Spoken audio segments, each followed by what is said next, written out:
The first time I realized the woods could hear me, I was standing alone beneath a dying afternoon sky, the wind threading through the pines like it was trying to speak my name. I didn't grow up dreaming of becoming a ranger.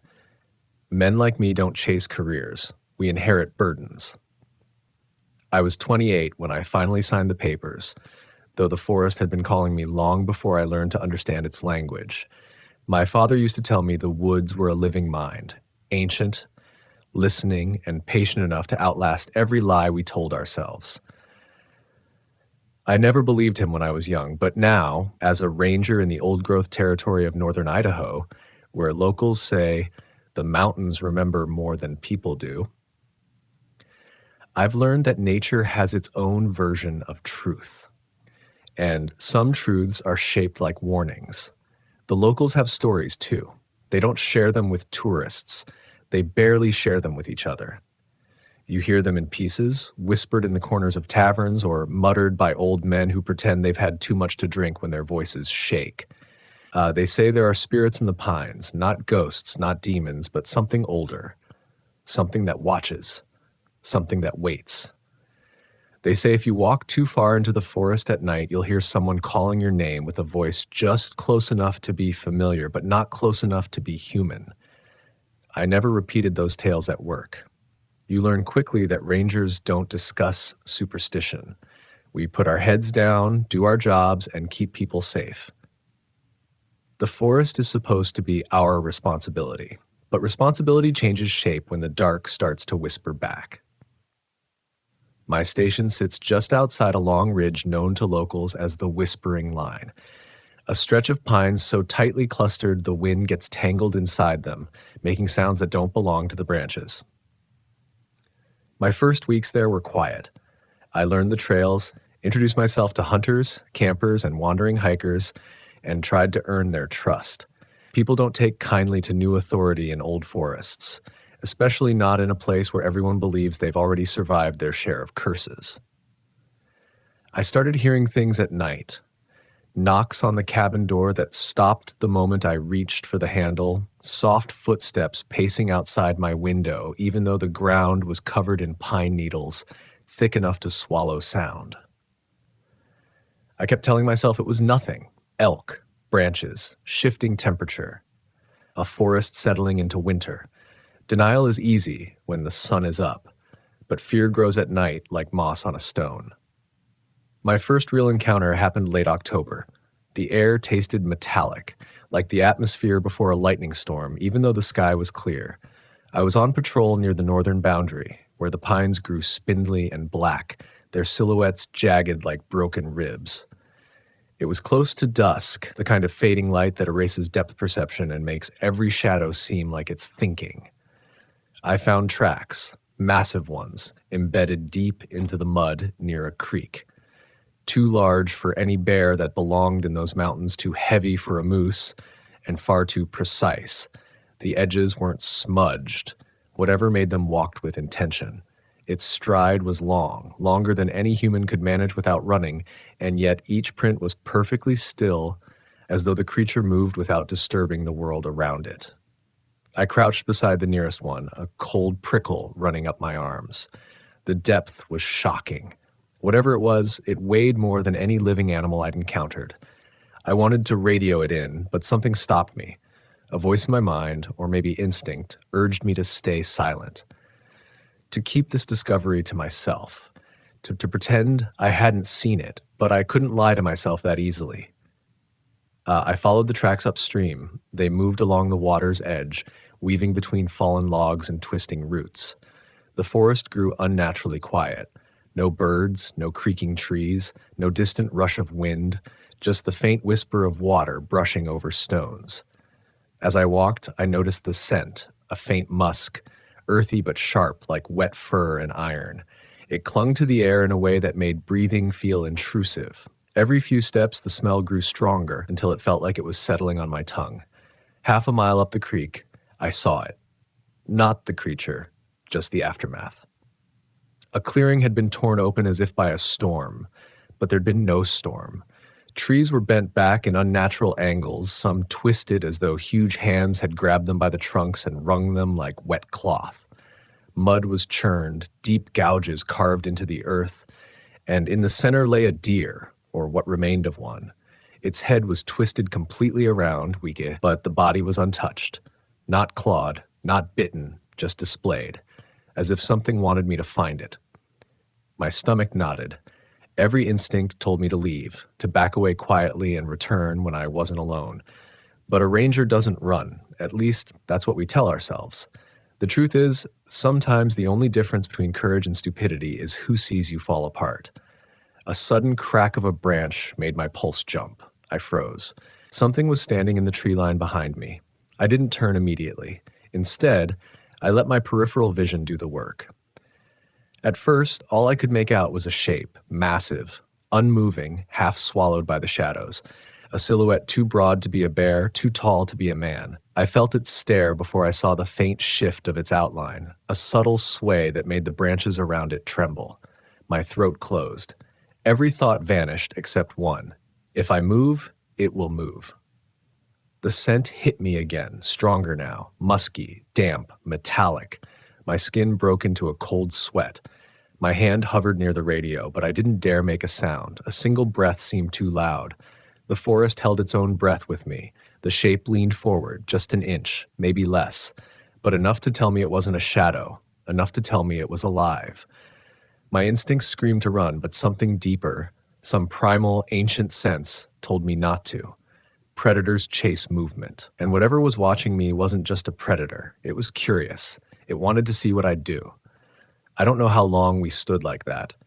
Man and creature, silence stretching thin between us. But eventually, the shape straightened. The trees behind it shuddered as though relieved.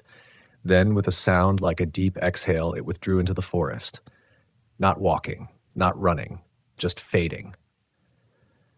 I stayed frozen until the last trace of its scent dissolved. Only then did I allow myself to turn. The forest behind me was a wall of darkness, still shifting as if something had just passed through it. I didn't follow. For the first time in my career, I chose fear over duty. And I knew, without knowing how, that the forest wasn't done with me. Whatever lived out there had marked me, not with claws or teeth, but with curiosity. And curiosity, in a place like this, is never harmless. I didn't sleep the night after I saw the silhouette. I sat in my cabin with every light turned on, the radio within arm's reach, and my boots still on my feet in case I needed to move fast. I kept replaying the moment in my mind, the tilt of the creature's head, the strange patience in its stillness, the way the forest reacted like it was holding its breath for the both of us. By sunrise, the fear should have faded, but it didn't. It just settled deeper, like cold seeping into bone. Rational thought became my enemy. I kept trying to fit what I'd seen into categories the human mind is comfortable with. Bear? No. Moose? Impossible. Human? Only if a human could stand nearly 8 feet tall and hold themselves perfectly still without making a sound, without shifting weight, without breathing in a way the forest could hear. The training manual didn't have a word for what I saw, but the locals did, and I hated myself for remembering it. They call it Pakwenam, the lost listener. Something that knows the forest better than people ever will. Something that waits in the shadows until someone wanders too close to a truth they weren't meant to see. And now it had seen me. When I returned to the station for shift rotation, I didn't tell anyone about the encounter, not just because I doubted they'd believe me, but because some part of me feared that speaking about it aloud would make it real in a way I wasn't ready for. And there was something else, a strange shame, like I had trespassed into knowledge I didn't earn, and now the forest was punishing me for it. Later that week, the weather shifted. A cold front pressed in from the mountains, and the pines groaned under the sudden weight of frost. Nights grew sharper, sound traveled farther. The forest felt awake in ways I hadn't noticed before. Aware, alert, waiting. That's when the knocking began. It started on a Thursday night, just after midnight.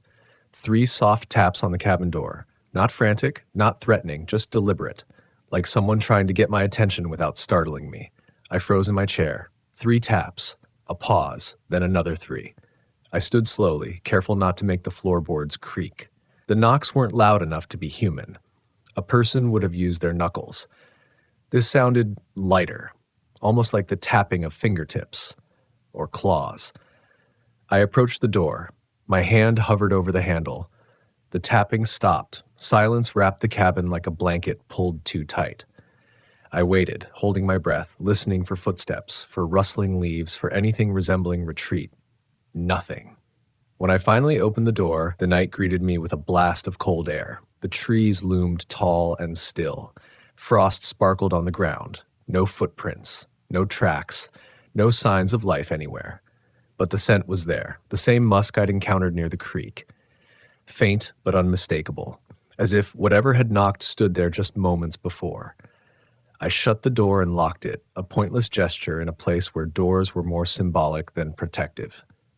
Sleep didn't come. Not then. Not for many nights after. 2 days later, the radio crackled with a distress call. A hiker had gone missing near the Whispering Line. A father of two, experienced in the outdoors, well-equipped, and last seen heading toward the northern ridge. My stomach twisted the moment I heard the coordinates. The missing man had been near the same creek where I'd seen the tracks. I volunteered to lead the search. Not because I felt brave, far from it, but because a sickening weight pressed on my chest.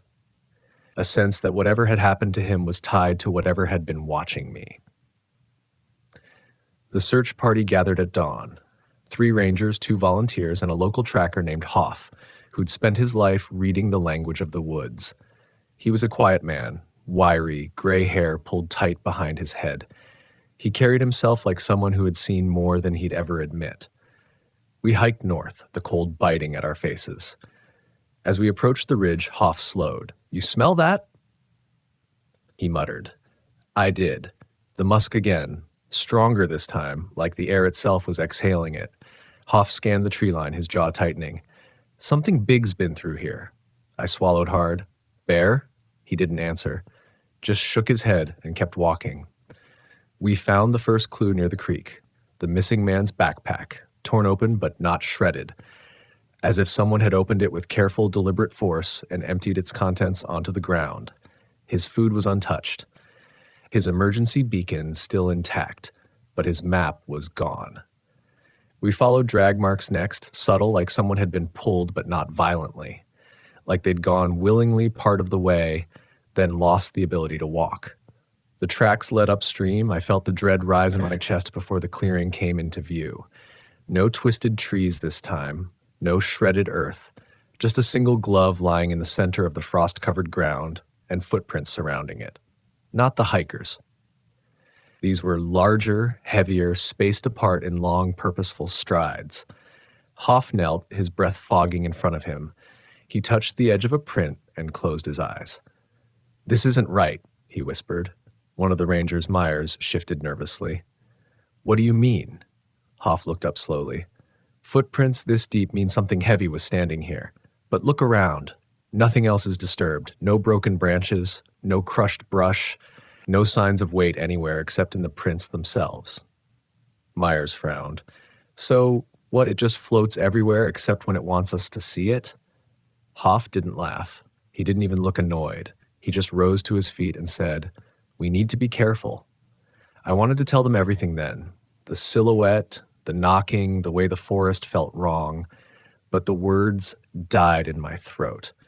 Not because I feared their disbelief, but because saying it aloud might summon it. We kept moving. 1/2 mile deeper, the forest began to change. The pines grew closer together, their trunks narrowing, their branches clawing toward each other like skeletal fingers. The air thickened. Even our footsteps sounded muted. I noticed the knock then, not a sound, but a rhythm. The wind tapping branches together in soft, deliberate beats. 3 taps, a pause. 3 more taps, the same pattern from my cabin door. My breath trembled. I scanned the forest, searching the spaces between the trees for movement, for a charcoal silhouette taller than any man. Nothing. Yet everything. Then Hoff stopped. I nearly collided with him.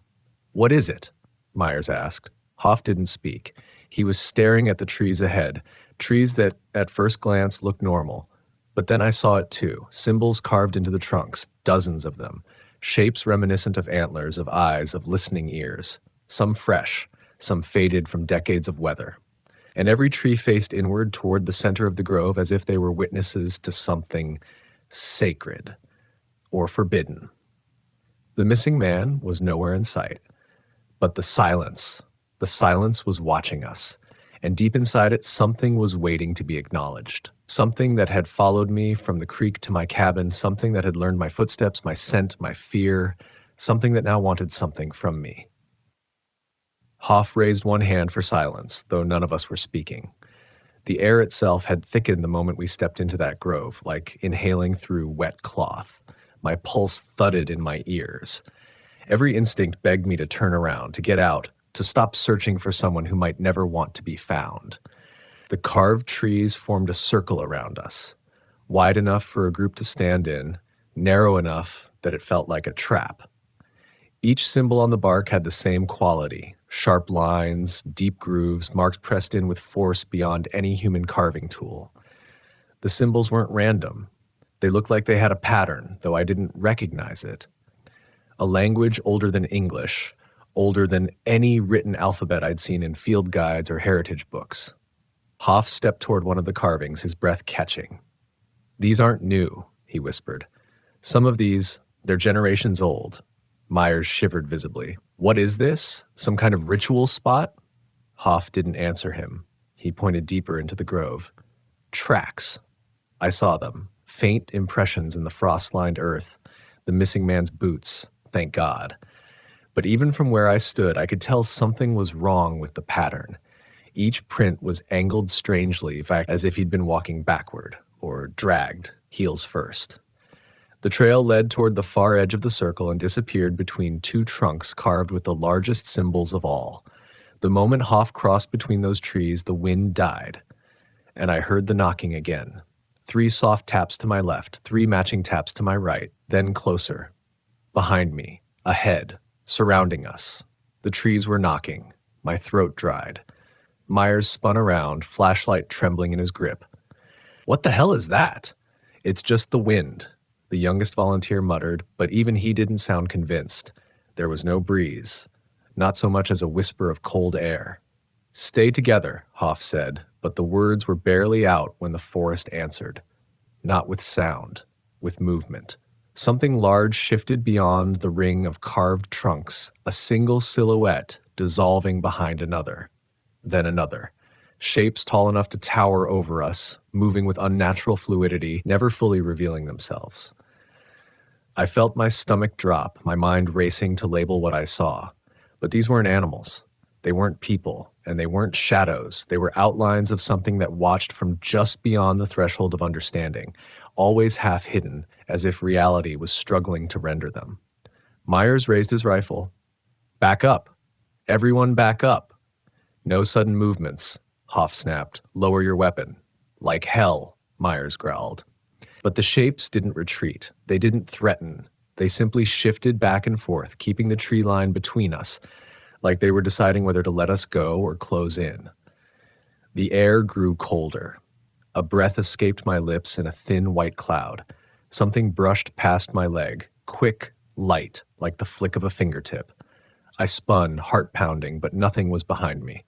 Then the knocking stopped as abruptly as it had begun. Silence folded over the grove. Hoff pointed at the ground. "Look." More boot prints, but these weren't from the missing man. The tread was different. The size was smaller, children's footprints. Bare feet. I swallowed hard. Tracks like this don't survive in frost, not unless something left them minutes ago. Hoff knelt, running a finger along the print. "Warm," he murmured. "Warm." In 20-degree air, I felt the dizzy wave of doubt crash into me, the kind that pulled at memory, trying to tell me I had never been here before, that I had imagined the entire forest twisting itself around us. But I had been here. We all had. And the footprints were real. The missing man's trail led deeper into the grove, the children's prints crisscrossing his path like they'd been circling him. I could feel the fear rising in my chest, tightening, sharpening. "We need to move," Hoff said. "Now." We followed the trail through the narrow passage of carved trees. Past the threshold, the forest changed again. The trunks grew darker, their bark thickened with moss that seemed to pulse with a slow rhythm like breathing. The air felt charged, saturated with something ancient and electric. The missing man's trail ended abruptly at the mouth of a cave, a jagged opening in the hillside, black as a gouge in the world. It didn't appear on any of our maps. "This wasn't here last season," Myers whispered. Hoff stared at it, his face draining of color. "Things shift in these mountains," he said, "but not like this." A soft sound drifted from the cave, a whimper. Human, afraid, weak. "The hiker," I breathed. In that moment, instinct overrode fear. I stepped forward, but Hoff grabbed my arm with surprising strength. "Listen," he hissed. The whimper repeated, exactly the same tone, the same pitch, the same breath pattern, perfectly identical, like a recording being played on loop. "That's not him," Hoff said. "It's luring us." Myers scoffed, but even his bravado cracked. "You're telling me it's what? Mimicking him?" Hoff didn't answer. The cave did. The whimper shifted into words. "Help me." But the voice was wrong, too flat, too steady, too calm for someone on the edge of death. "Help me," it repeated again. The same breath, the same inflection, a perfect copy as if practiced. A chill rolled through my core. The forest had learned his voice. Suddenly, something moved behind us. Light, fast, low to the ground. A scuttle across the frost that made every hair on my arms rise. Myers spun around, rifle raised. His voice wavered. "We're surrounded." Hoff's voice dropped to a whisper. "Stay calm. They don't attack unless provoked." "They?" Myers snapped. "What the hell are they?" Another scuttle. Another shape shifting between trunks. I felt the old fear returning, the same primal dread I'd felt when the silhouette watched me from the creek. But this time it wasn't curious. It was hungry. The cave's voice changed again, shifting from the missing man's tone to some deeper, rougher, familiar in a way that made my blood run cold. It spoke in my voice. "Help me." Myers stared at me, horrified. "What kind of sick?" Then the children's footprints reappeared, right between us and the cave. Small, bare, fresh. I took a step back. "We can't stay here." As if responding, the forest breathed out a gust of wind so cold it cut into my lungs. The carved trees creaked, the shadows swarmed closer, and the cave whispered again, "Help me," in my voice, perfectly mirrored, perfectly wrong.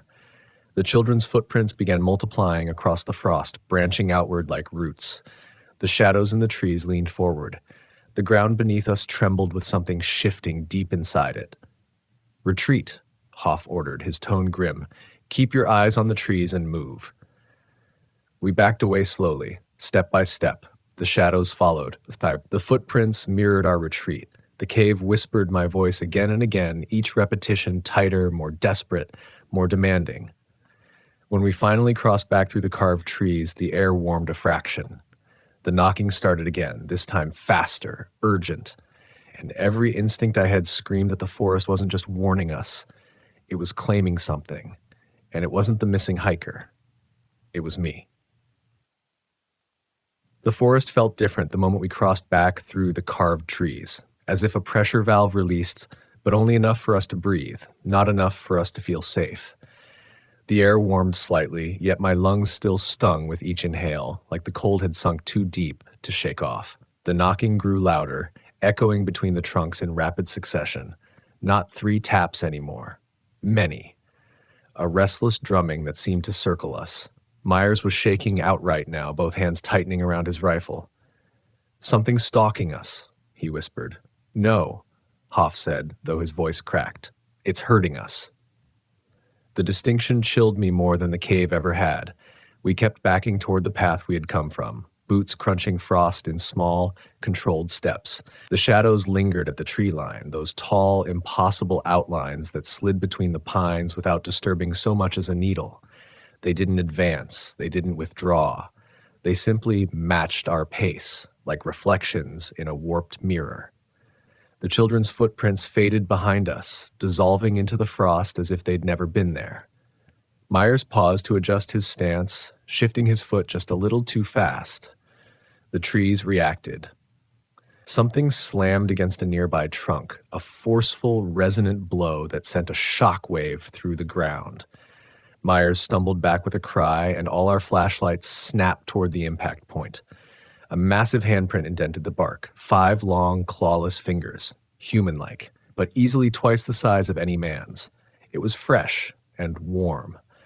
I stepped closer despite the tremble in my legs. A thin wisp of steam rose from the imprint like breath on winter glass. Hoff grabbed my shoulder. "Don't get near that."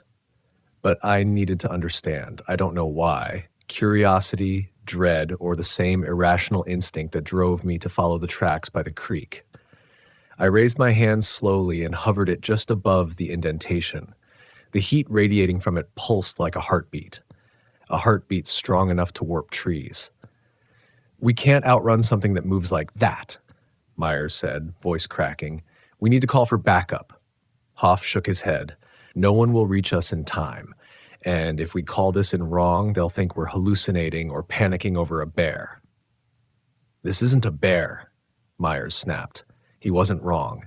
I forced myself to turn away from the handprint and scan the trees again. The shadows were still there. Huge forms, shifting like upright masses of dense smoke, always half visible, never clear enough to name. One of them leaned forward slightly, as if listening. Listening to me. The thought struck like lightning. It knew I was the first to sense it, the first to see it clearly, the first to hear the knocks for what they were, communication, or a test. "We need to keep moving," I said. "Slowly. No sudden movements." Hoff nodded, relief flickering across his face like he was grateful someone else spoke the truth he didn't want to say aloud. Step by step, we continued out of the grove. The knocking shifted with us, no longer frantic but rhythmic again, controlled, almost percussive. And then, through the gaps in the trunks, I saw something that made my blood congeal. Eyes, not glowing, not shining, reflecting, dozens of eyes low to the ground, spaced too evenly to be natural.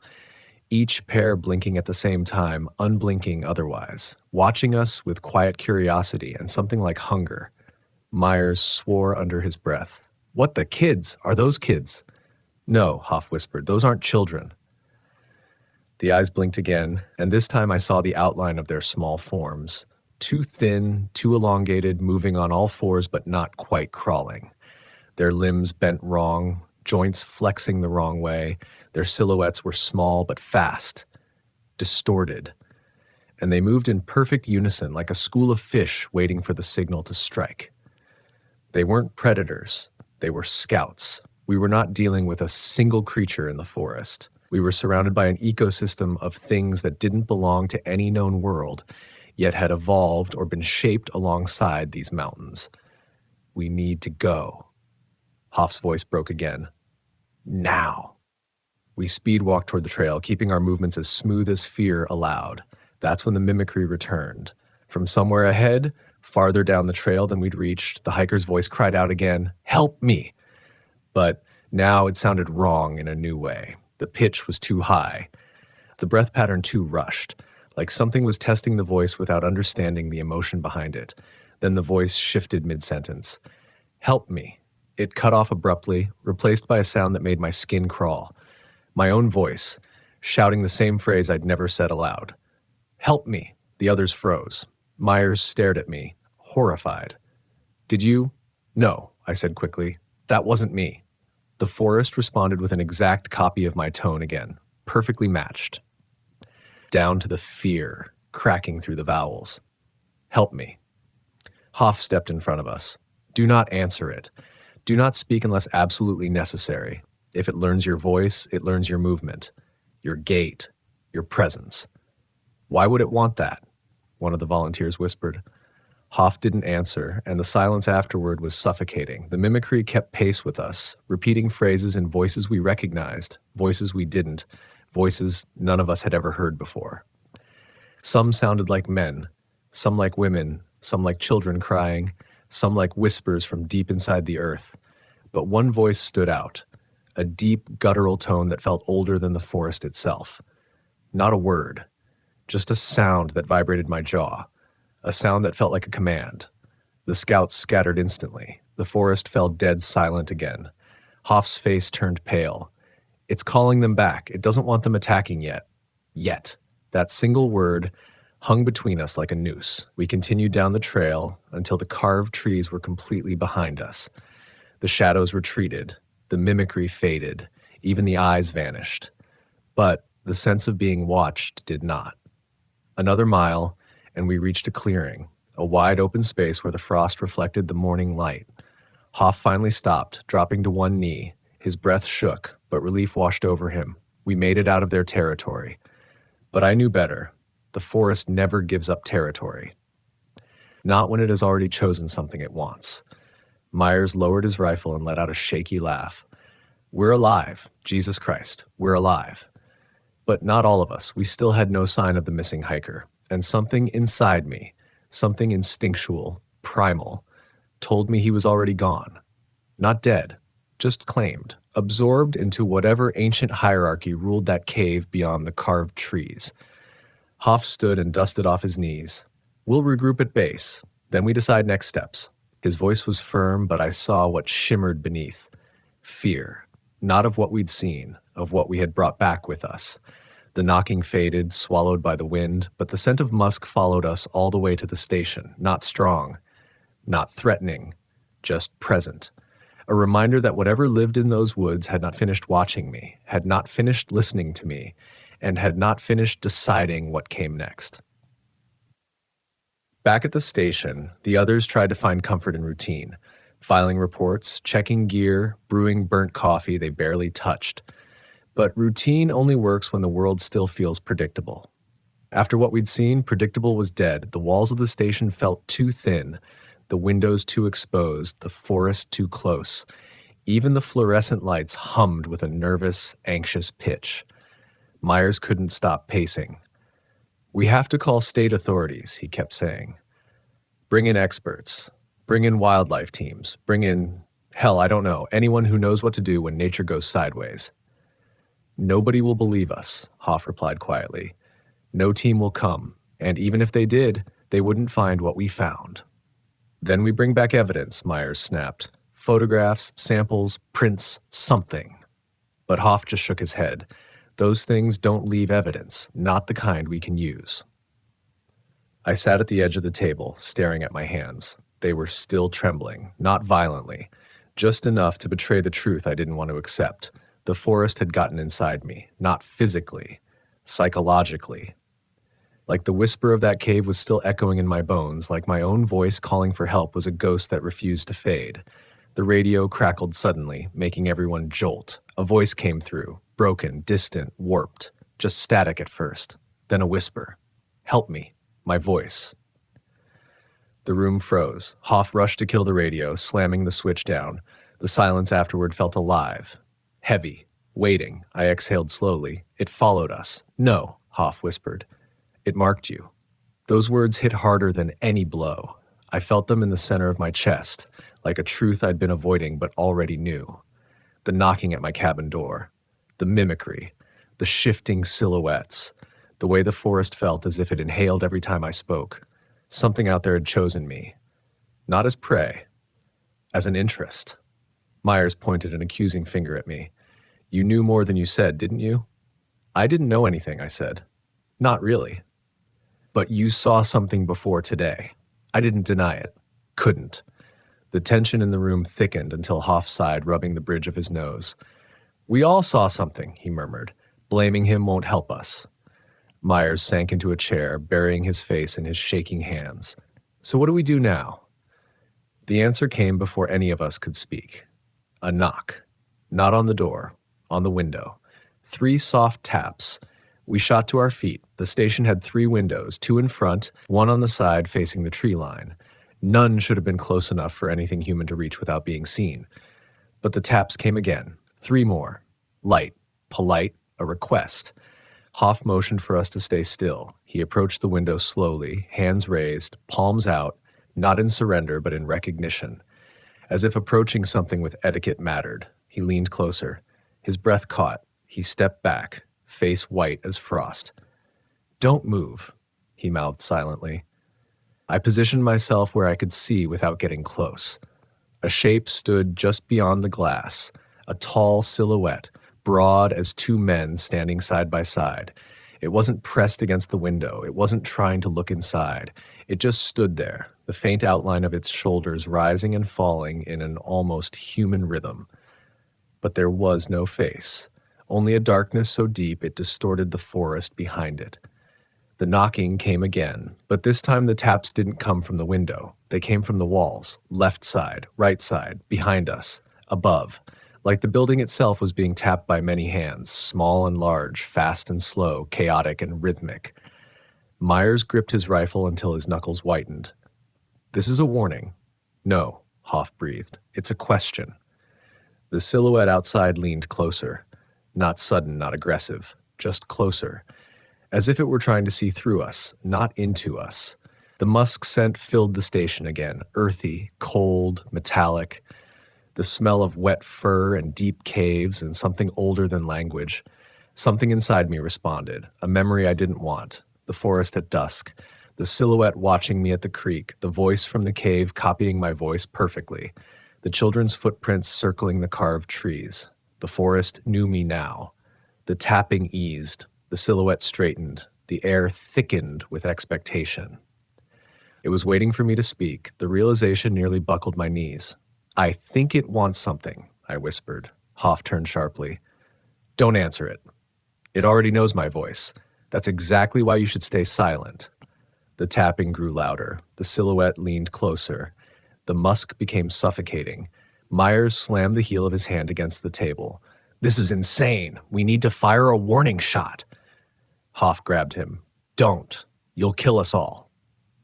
Enough. The knocking stopped instantly. The silhouette froze. Silence swallowed the room. For a moment, nobody breathed. Then the silhouette did something I'm still not fully able to explain. It stepped back, not into the forest, not out of sight, but upward.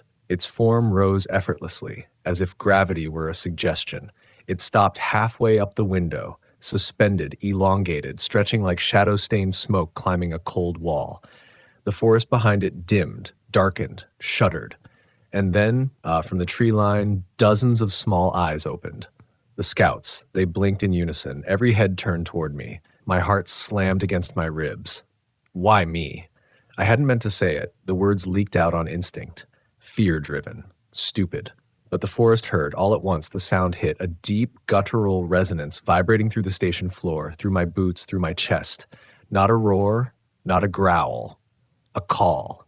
And I knew its meaning in my bones. It wasn't asking for me. It was calling me. The silhouette dropped silently to the ground as weightlessly as it had risen. The eyes blinked again, one by one, began retreating into the dark. The musk faded. The tapping stopped. The forest let go of the station, but not of me. Hoff exhaled shakily. "It wants you to return." "Return where?" Hoff didn't answer. He didn't need to. I already knew. The cave, the carved trees, the children's footprints, the mimicry. The lost hiker hadn't been taken. He had been claimed because he stepped into their silence, but me? I hadn't just stepped into it. I had listened to it. The forest recognizes its listeners, and it demands to be heard. Myers pointed at me, fear and anger mixing in his eyes. "You're not going back out there? I don't have a choice. Like hell you don't." But I did. And I didn't. Both at once, because some calls aren't questions. They are destinies disguised as dread. I stepped toward the door. Hoff grabbed my arm one last time. "If you go, you don't go alone." "No," I said quietly. "This isn't your call." His grip trembled before he let go. I walked outside. The air pressed against me like a hand on my chest, firm, insistent, guiding. The forest wasn't hiding anymore. It was blazing with presence, every trunk, every branch, every needle, waiting, listening. The pines whispered as I crossed the threshold, their voices mingling with memory and fear and something like acceptance. Not resignation, just understanding. Some stories aren't told, they're inherited, and some legacies aren't chosen, they choose you. As I stepped into the tree line, back toward the carved symbols, back toward the cave that had learned my voice, the forest closed behind me like a curtain of breath. I wasn't walking into darkness. I was walking into truth. And the pines whispered it as they swallowed me whole. You were always ours. The first thing you need to understand is this: the woods don't wait for you to believe in them before they start shaping you. They don't care how rational you are, how much training you've had, or how many nights you've spent wandering between the pines with nothing but a radio and your own heartbeat for company. The forest watches you long before you ever think to watch it. And some nights, it feels like it remembers you. My name is Miles. I'm 43 years old, and for more than half my life, I've worked as a ranger in the northern stretch of the Bitterroot Range. Dense timber, knife-thin ridgelines, and valleys that swallow sound like a creature taking its first quiet breath. People romanticize these places, talk about how peaceful they are, but peace isn't the right word. Peace doesn't stare back at you the way this forest does. Peace doesn't whisper your name when you're certain you're out there alone. I didn't start out superstitious. I didn't grow up on ghost stories or tribal legends. The locals did, though. Old families, old cabins, old grudges. Some of them go back 100, 150 years. If you sit with them long enough, they'll talk about figures moving between the trees, about voices mimicking lost hunters, about shapes that walk on two legs when they shouldn't. They don't say the word Yeti, at least not the way tourists do. They say the Pine Walker, and they say it the way you mention a neighbor you hope doesn't come knocking at night. I used to laugh it off. You have to in this job. You can't jump at every broken branch or distant cry. You learn to convince yourself that everything has a rational explanation. But over time, the rational explanations start feeling thin, stretched over something sharp enough to cut through them. My first hint of that came the winter after my 26th birthday. I'd only been stationed in the Northline district for a few months. That night, I was working a late patrol, the kind that keeps you moving just to stay warm. Midnight air so cold it turned your exhale into crystals that hung in the beam of your headlamp like little suspended ghosts. I remember thinking it was too quiet. No owls, no wind. Even my radio felt heavier in my hand, like it didn't want to break the silence. I was halfway along the ridge trail when I heard it, the first knock. Not a branch snapping, not ice cracking, a knock, like knuckles against wood, once, then again. Same pace, same distance. As if someone were tapping a massive door inside the darkness. I swung my light toward the sound, scanning trunks so tall they disappeared into a ceiling of black. Nothing moved, but the knock came again, closer this time, like whatever made it had stepped forward between breaths.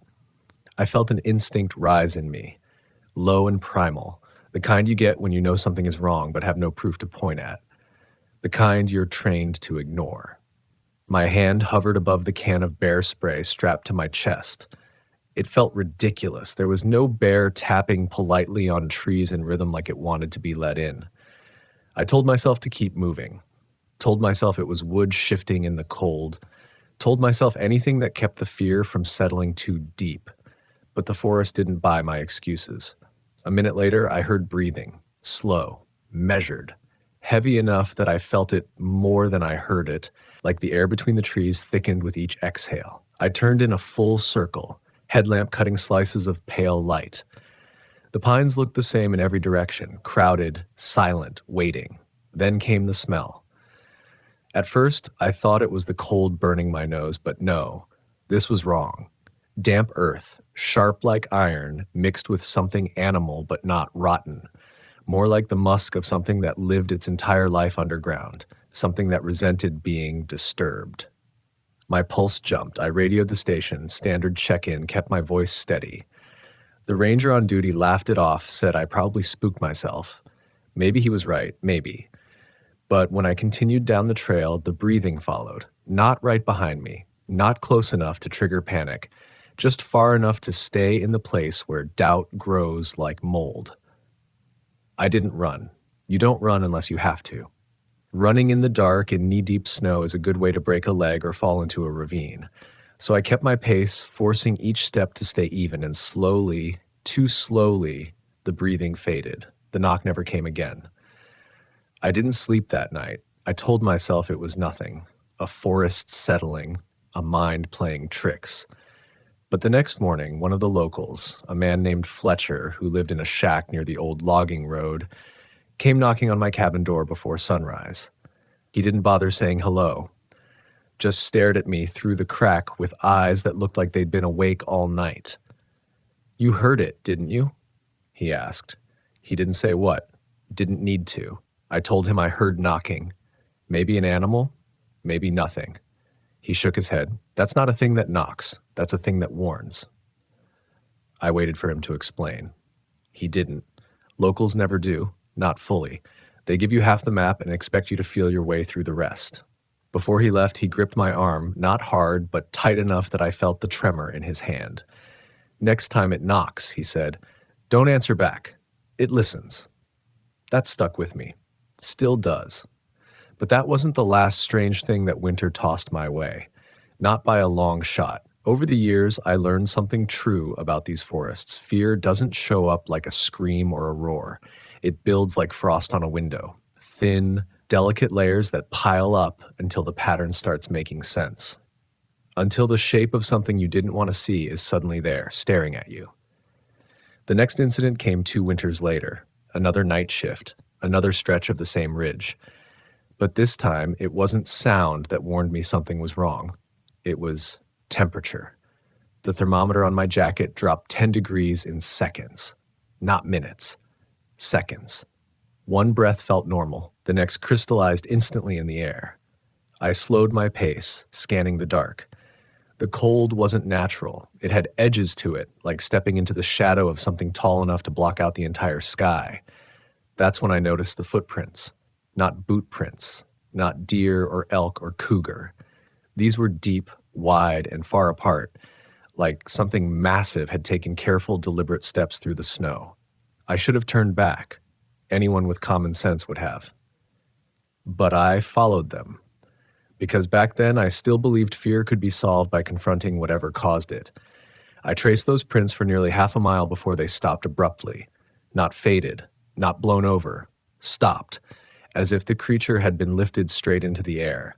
My breath hitched, the cold deepened. Something pressed against the back of my neck, not physical, but close, like the forest leaned in behind me and inhaled. I froze. And in the distance, from somewhere far down the valley, something screamed. Not animal, not human. Something in between. Something that wanted to be both. That scream didn't echo the way normal sound does. It rolled, expanding outward through the valley like a wave striking the inside of a hollow world. Every hair on my arms lifted. I remember feeling my ribs tighten, as if the sound itself were reaching through my chest to squeeze something vital. I should have radioed it in. Protocol demanded it. But the radio felt wrong in my hand. Heavy, sluggish, like the cold had seeped into the electronics. And the truth is, a deeper instinct overrode everything I was trained to do. Some part of me didn't want that scream acknowledged, didn't want it named. Naming things makes them real. I stood there for I don't know how long. Could have been 10 seconds, could have been 10 minutes. Time bends strangely when fear squeezes it. Eventually, I forced myself to move. Every step felt like wading through invisible resistance, the air thick, the cold biting at my skin like it had teeth. I retraced the trail toward the station, but the forest had changed. The pines felt closer together, their trunks leaning toward the path as if they were listening. Halfway back, I smelled it again, that same iron-tinted musk I'd encountered years before. Stronger this time, fresher, like it had been left behind by something still warm. I swept my headlamp across the snow and my stomach lurched. There were new tracks, not the massive ones I'd followed, smaller, human-sized. Bare feet, toes long, splayed, pressing deep into the snow as if whoever or whatever had walked through didn't feel the cold at all, and they led directly toward me. I aimed the light down the trail ahead. Nothing, no movement, no shape, but I felt it there, felt the attention, felt the way the air warped around something that didn't belong. I took a single step back, then another, and the forest responded. A soft drag of a foot somewhere behind the nearest cluster of trees. Then another drag, slow, deliberate, like something mimicking the sound of walking, but unfamiliar with how legs should move. I wanted to run. God, every cell in my body screamed for it. But running blind meant death. And whatever lived out there, whatever breathed that iron scent and carved impossible footprints, felt like it would chase movement the way lightning chases the tallest tree. So I forced myself to walk. Steady. Controlled. The dragging steps matched my pace. The radio crackled suddenly, startling me so hard I nearly dropped it. A burst of static, then a voice. One of the night rangers, Ellis. His tone was casual, oblivious. Northline Patrol, check in. Everything good out there? I opened my mouth to respond, but the words caught. Something deep in my instincts clamped down hard. Don't answer. Not yet. It made no sense, but it felt right, like answering would give something away, like my voice would guide something directly to me. The dragging stopped. The air tightened. Ellis tried again. Northline? You out there, man? I swallowed hard, forced my voice steady, and pressed the call button. Yeah, I said, just finishing up. All good. The second the words left my mouth, the forest reacted. A rustle, a shift, a change in pressure like a storm descending all at once. Something large moving fast through the trees, breaking branches so thick I felt the vibration in the ground. That was it. I ran. Snow exploded beneath my boots as I tore down the trail, lungs burning with the cold, breath streaming behind me like smoke. I didn't dare look back. Didn't need to. The crashing followed, always a few yards behind, heavy enough to snap trunks, fast enough to stay close. The pines blurred into streaks. The cold sliced at my face like blades. My body screamed to stop, but fear pushed me harder than adrenaline ever could. When the station lights finally appeared through the trees, a faint yellow halo, they felt unreal, like a memory I was sprinting toward. I hit the clearing, stumbled up the steps, slammed the door behind me, and collapsed. The crashing stopped the moment I crossed the threshold. Just stopped. Ellis looked up from the desk, startled. What happened? You look like you saw a ghost. But the word ghost didn't fit. Whatever had chased me had weight, breath, intention, something alive. I didn't tell Ellis the truth, not then, not for a long time. Instead, I warmed my shaking hands by the stove and stared at the door, half expecting it to be torn open. But nothing came. Later, in the quiet lull between midnight and dawn, I replayed the sound of its footsteps in my mind. Heavy, dragging, uneven. Not quite human. Not quite animal, something trying to be either, or both. The next morning, Fletcher appeared again. I hadn't sent for him. I never asked how he knew. He stood in my doorway with that same haunted expression, hat in hand. You followed Prince last night, he said. Didn't you? I didn't answer. He took my silence as confirmation. Those weren't meant for you, he went on. They were meant to lure you. That's how it hunts. I felt my mouth go dry. What was it? He shook his head slowly. Depends on who you ask. Some say it's a spirit that got lost in a storm and never found its way out. Others say it's what's left of a man who lived up there too long, too wild, too hungry. Some say it's older than language, but me. He paused, his eyes fixed on the line of pines beyond my cabin window. I think there's more than one. I didn't want to believe him, but denial gets heavier each time you use it. Mine was starting to buckle. Fletcher warned me then, his voice low, words careful. If you hear it scream again, don't follow. Don't answer. Don't even look toward the sound. That's how it knows you're listening. He left without waiting for a reply. For weeks afterward, I avoided the ridge trail, stuck to lower elevation loops closer to the station. Told the others it was because of avalanche concerns. Told myself it was temporary. But the forest doesn't forget, and it doesn't forgive hesitation.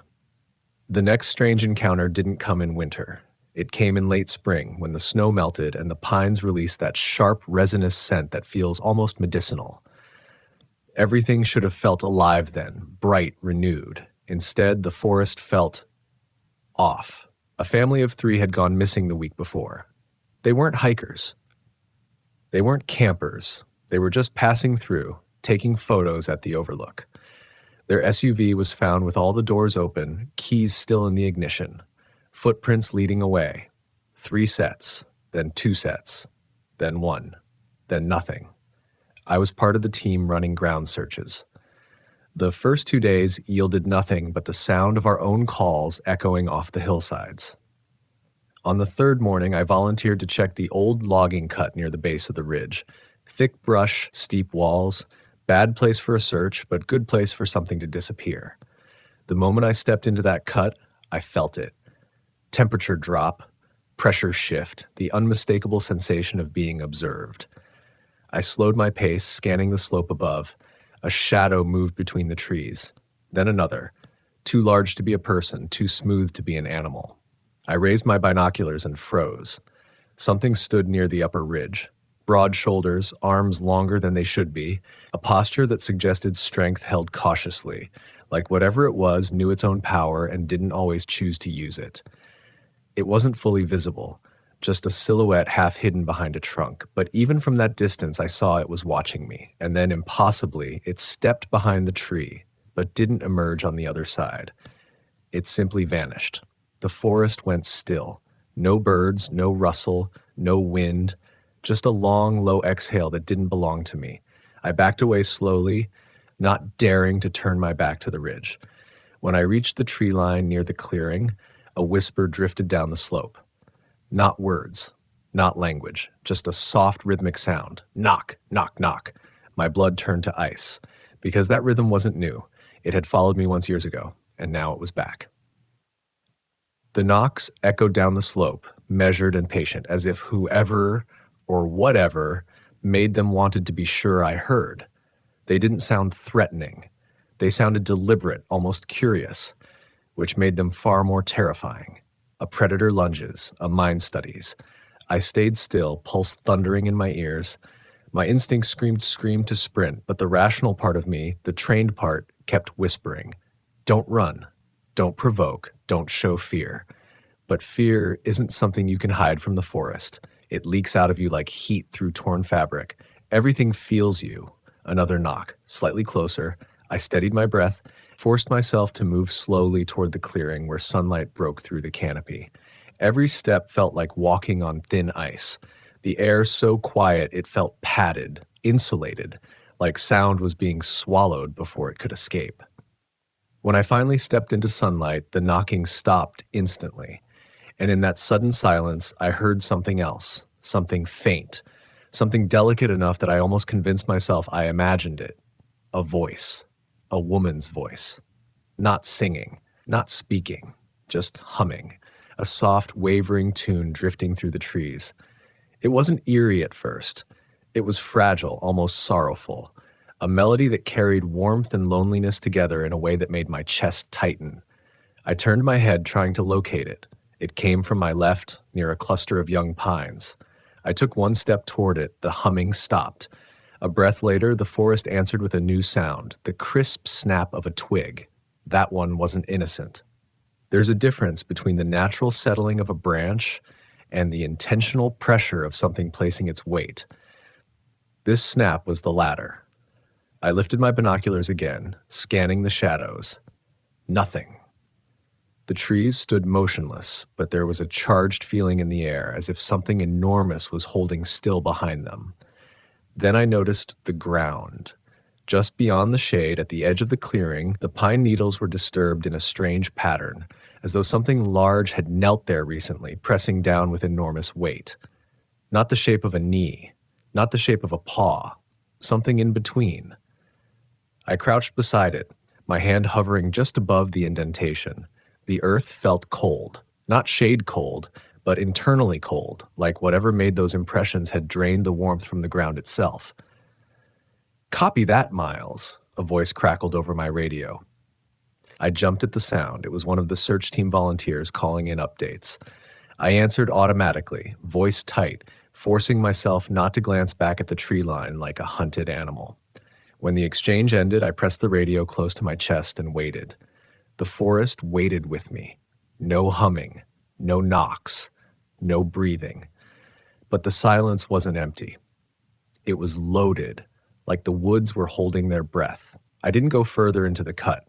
I backed out slowly, eyes locked on the ridge. When I reached the main trail, the normal sounds of spring, wind through branches, distant bird calls, returned all at once like someone unpaused a recording. but the encounter left a film of dread over everything. Something in the forest had been toying with me, studying me, and worst of all, it had mimicked human sound. That was the first time I seriously wondered if Fletcher had been right. Maybe there was more than one. The missing family was never found. Not a trace, not a single piece of clothing or bone. Theories rose and fell like insects in summer. They wandered off, they slipped into a ravine, they staged their own disappearance. None of the theories explained the footprints that vanished mid-stride. Most of the locals didn't bother theorizing. They whispered their own conclusions. The Pine Walkers took them, one said softly over a bar counter. Another muttered, "The woods opened." They walked inside. But it was the old woman who ran the bait shop who said something that stuck with me. They take what hears them. They keep what listens. Those words hit a nerve, because I had listened more closely than I ever should have. Months passed, enough time that the incident blurred into the shape of memory instead of threat. I went back to long patrols, long nights, long stretches of forest that felt familiar again. The ridge trail didn't scare me as much. My senses dulled just enough that confidence crept back in. That confidence shattered during my next encounter. Late summer, dry heat, dust rising from the trails and faint gold clouds that lingered in the sunlight.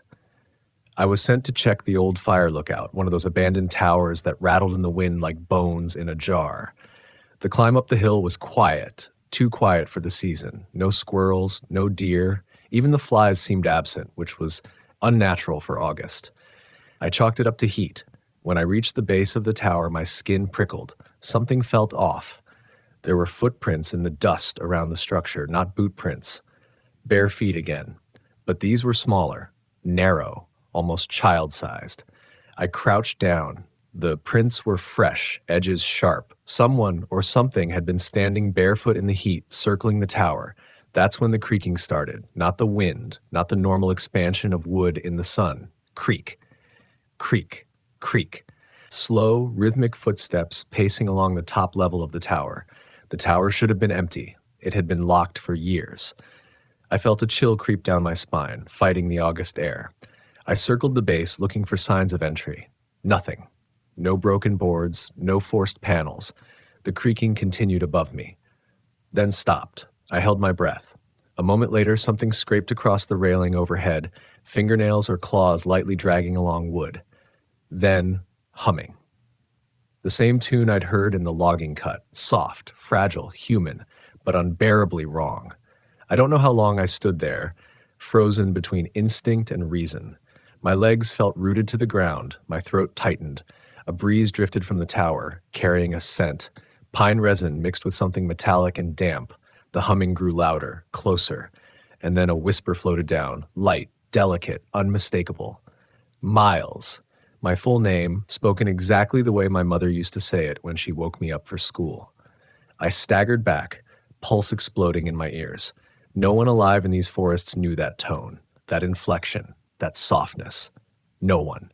The tower groaned. Dust fell from the upper boards. Something large shifted its weight above me. The humming stopped. Silence. I forced myself to move, backing toward the tree line with my eyes locked on the upper windows. They were dark, dust-covered, empty. But I felt it watching me, felt its attention bunching like a fist. Then a face appeared in the glass. Not fully, just a pale shape. Eyes too wide, jaw slightly unhinged, features blurry, like they were borrowed from someone else's memory. It didn't blink, it didn't move, it just stared. And for one horrifying breath, I swore its mouth curled into an imitation of a smile. I stumbled into the woods, radioing for backup without taking my eyes off the tower. But as soon as I crossed the tree line, the air shifted.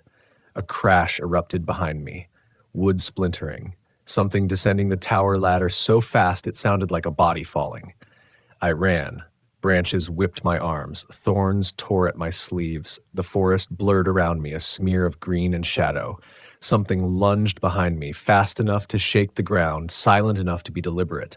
I didn't hear footsteps. I heard breathing, massive, wet, hungry.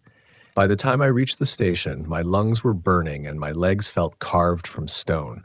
I collapsed on the steps again, same as that night years earlier, but this time I wasn't alone. I felt eyes watching me from the tree line. Not one pair. Several, shapes shifting in the shadows, tall and still as the pines themselves. And then, faint, drifting on the warm summer air, knock, knock, knock. Long after the knocking faded, long after the shapes dissolved back into the woods, I sat on the station steps, unable to move. The night shift ranger, Hawthorne, found me there. She took one look at my face and didn't ask a single question. She guided me inside, wrapped a blanket around my shoulders, and set a mug of hot water in my hands. I didn't drink it. My fingers shook too much. For the first time in my career, I filed a report that wasn't factual. I wrote about possible trespassers, possible squatters, vandalism at the fire tower, anything that kept the truth contained, because the truth didn't belong on paper. Paper can't hold what I saw. In the weeks that followed, something in me changed. Not suddenly, but the way rot works its way through timber, slow, quiet, working its damage from within. I didn't trust the silence anymore, didn't trust the wind or the shadows or the way the pines leaned at dusk as if listening. But the worst change was something I couldn't talk about with anyone. The woods had started whispering my name.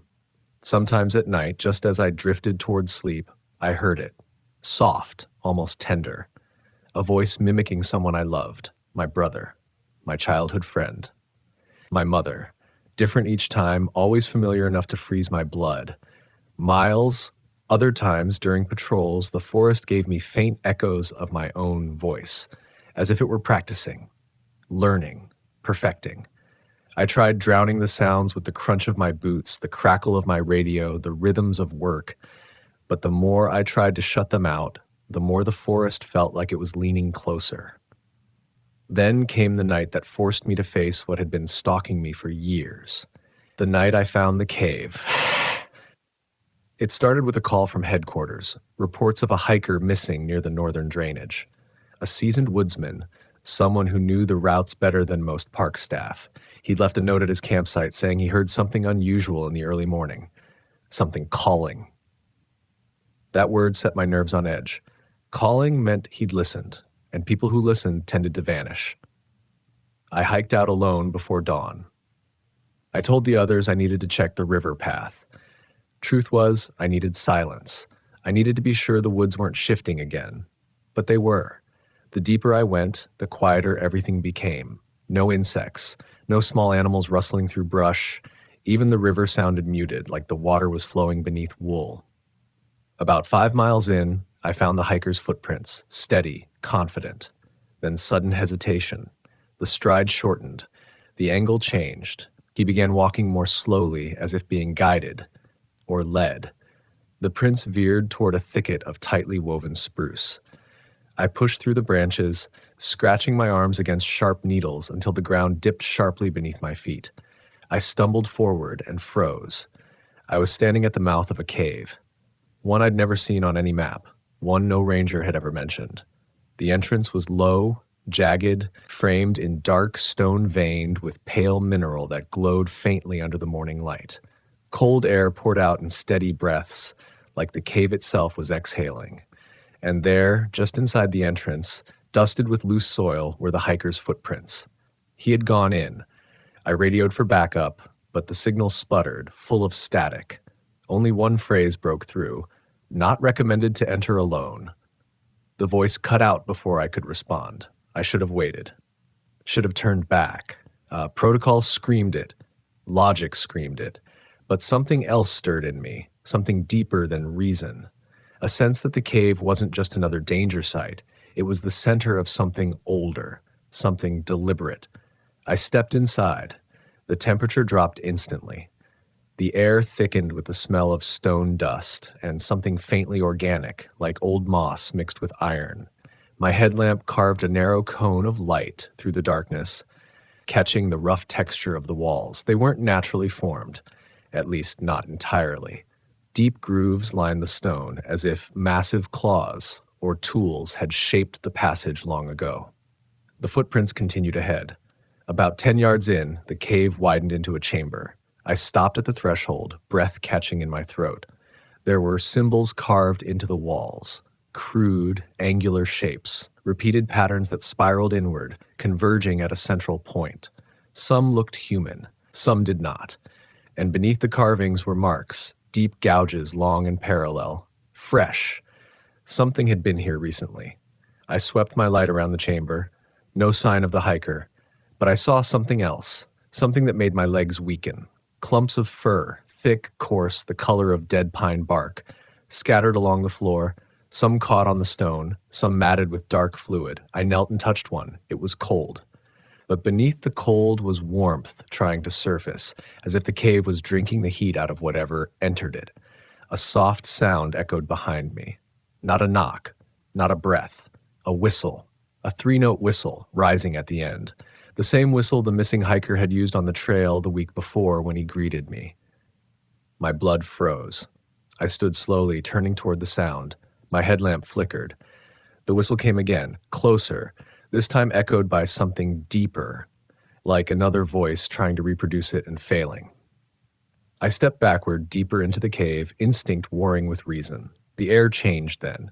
It grew thick, warm, alive, like something massive had entered the chamber. My headlamp pulsed once, twice, then went out. Pitch black swallowed everything. I held my breath. My heartbeat felt like a drum inside my skull. Then, movement. A slow scrape of something rough across stone, followed by breathing. Heavy, rhythmic. Close enough that I felt the air shift against my face. I didn't dare move, didn't dare speak, but the dark didn't care. A whisper floated from somewhere above me, not spoken aloud, more like it bloomed inside my skull. Miles, I shuddered violently. The voice shifted, tried another tone, a deeper one, then a higher one. Testing, matching, learning. Miles. Something brushed my sleeve. I jerked back, but the cave wall stopped me. I flattened myself against it, palms pressed to cold stone, and then a faint glow filled the chamber, pale green, pulsing like bioluminescence rising from beneath the earth. It revealed just enough, a silhouette, tall, massive, hair matted against stone-dusted skin, arms too long, shoulders hunched forward as though it had spent a lifetime navigating narrow spaces.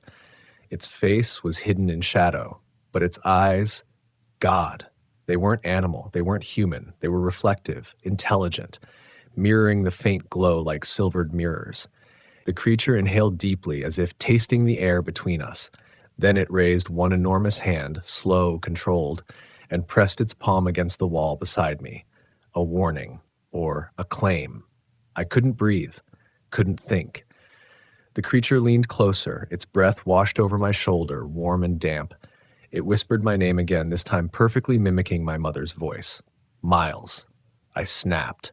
Pure survival kicked in. I pushed off the wall, shoulder checking the creature's arm. It didn't move much, but the surprise loosened its posture. I ducked beneath its reach and sprinted toward the mouth of the chamber, hands scraping stone as I navigated by memory. The creature roared, low, guttural, furious. The cave trembled. Rocks shifted overhead. I sprinted harder, lungs screaming, darkness churning at my heels like a living thing. Ahead, light, pale, distant. I tore toward it. The creature's footsteps thundered behind me, huge impacts that shook dust from the ceiling. It was fast, too fast for anything that size. Just as I neared the entrance, something slammed into the wall inches from my head. An arm, long and powerful, trying to block my exit. I ducked beneath it, burst into daylight, and rolled down the slope, tumbling through brush until the world blurred. When I finally staggered to my feet, the cave entrance loomed behind me. Silent. Empty. But its darkness felt alive, watching, waiting. I didn't wait for the creature to emerge. I ran until my legs nearly gave out. Ran until the forest changed back into something living, not hungry. Ran until I no longer felt breath on my neck. But the worst part wasn't the chase. It was the knowledge that stayed with me long after. The creature hadn't wanted to kill me. Not yet. It wanted to know me. It wanted me to hear it. It wanted me to listen. I didn't return to the station right away. Couldn't. My mind wasn't steady. My breath wasn't steady. The forest around me felt stripped bare, no illusions left between us. I'd seen what lived beneath the surface, if what watched from the shadows, what listened from the dark. Once you see a thing like that, the woods can never be just woods again. When I finally made it back to headquarters, I hid the truth from everyone. Said I lost the trail. Said the cave was unstable and unsafe to enter. Said the volunteer hiker might have slipped into a hidden chute or an underground stream. All technically possible, all convenient lies. The kind of lies rangers learn to use to keep the public calm and the unexplainable contained. But that night, lying in my bunk with the cabin walls creaking softly around me, I realized something terrifying. The creature had learned my voice. And worse, it had learned my silence. For weeks afterward, I felt it everywhere. Not constantly, not overtly, but in the small moments when the air shifted wrong or the pines bent in unison despite no wind, or when I woke at dawn with the sense that something had just retreated from my window. I started imagining footsteps where there were none. Started hearing faint knocks that disappeared the moment I tried to confirm them. Sleep became shallow, brittle. Every dream ended in the same cold chamber, the same glowing veins in the stone, the same enormous silhouette leaning close enough to fog the air between us. Except now, in the dreams, the creature didn't whisper my name. It whispered others. Names of people I cared about, names of people who lived near the forest, names of people who still believed the woods were harmless. The message was clear. It wasn't done with me. Not because it wanted revenge, not because it wanted to kill me, but because it wanted me afraid, wanted me uncertain, wanted me listening. Fear is a language, and I had learned to understand it fluently. Late autumn brought another disappearance, this time a young couple from the southern trailhead. Their tent was found neatly folded, their packs arranged side by side, no signs of struggle, no drag marks, just a single set of footprints walking into the forest. One set. Not two. The locals whispered again, not about pine walkers this time, something older, something deeper. Sometimes the forest takes one, a man said quietly at the diner. Sometimes the forest makes one. I didn't ask him what he meant. I didn't want the answer. But that night a memory surfaced. Something from the cave. Something I had tried to ignore. Those symbols carved into the walls. Some looked like creatures. Some looked like humans. But the smallest ones looked like figures changing shape, elongating, bending, transforming between something that walked upright and something that did not. A cycle, a process, a pattern. The thought curdled in my stomach. What if the creature had once been human? What if some of the missing hadn't been taken? What if some had been changed?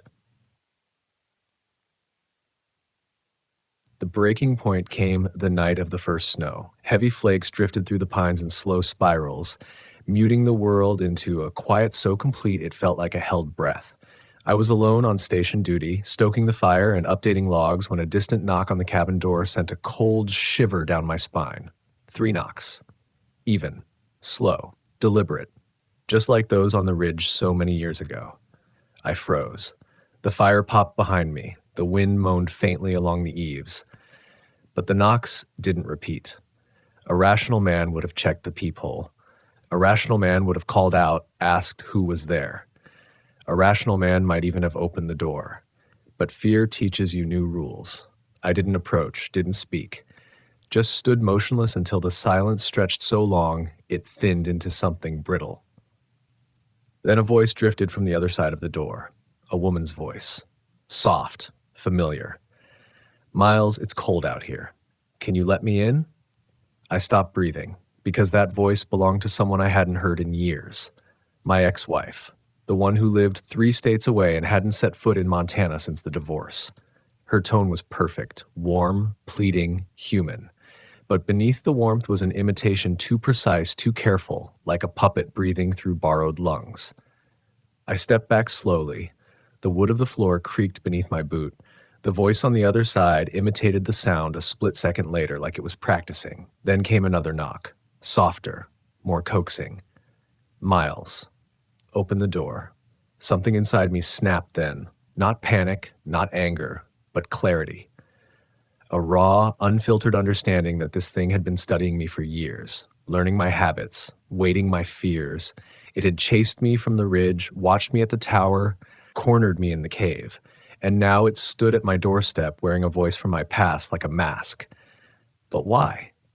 Why me? Why not finish me in the cave? Why come to the edge of my safe place? Why ask to be let in? Then I understood. The creature didn't want to break in. It wanted permission. It wanted me to open the door. It wanted to be invited. I don't know if the gesture mattered physically or symbolically or spiritually, but instinct, pure ancestral instinct, told me that opening that door was the one thing I must never do. So I didn't. I backed into the corner of the cabin where the firelight barely reached. My breath came shallow, my muscles locked, and for a long, terrible moment, the voice outside pretended to shiver, to weep, to plead. Then the crying stopped abruptly, replaced by a long, rasping inhale, followed by a whisper so faint I felt it more than heard it. "You're listening." I squeezed my eyes shut. The whisper came again, this time deeper, layered, multiple voices overlapping like a chorus trying to harmonize with itself. "You hear us." The doorknob shifted, metal clicking softly in the quiet. I gripped the flashlight beside me, raised it like a weapon, knowing full well it would do nothing against something that dragged its voice down from whatever lived beneath the cave. The knob trembled once more, then stilled. The creature exhaled, one long, heavy breath that fogged the space beneath the door, and then footsteps, heavy, slow, moving away into the snow. A moment later, a howl rose from the darkness of the tree line, not human, not animal, something in between. And several others answered. I didn't sleep that night, didn't move until dawn stained the snow pink and the woods shifted back into something mortal. When the other rangers arrived, I didn't explain why my hands shook or why the footprints outside the door were half human, half beast, transitioning shape as they crossed the clearing. I also didn't tell them what the cave taught me. Not all things in the forest want to be found. Some want to be remembered, some want to be feared, some want to be invited, and some want to replace us. People ask why I still work these woods, why I still walk the trails at dusk, still listen to the wind shift between the pines, still answer the call each time someone goes missing. The truth is simple. Someone has to witness what the forest hides. Someone has to warn those who think wilderness means empty. Someone has to stand at the threshold between the human world and the one waiting beneath the roots, beneath the caves, beneath the frost-hollowed ground. Because there are things out there that knock on doors. There are things that mimic the voices we miss most. There are things that walk on two legs when they want to be seen and four when they don't. And on quiet nights, when the pines sway and the cold settles deep into the earth, I still hear them. Knock, knock, knock. Not asking for entry, not asking for mercy, just reminding me they're listening too, and they remember who listens back.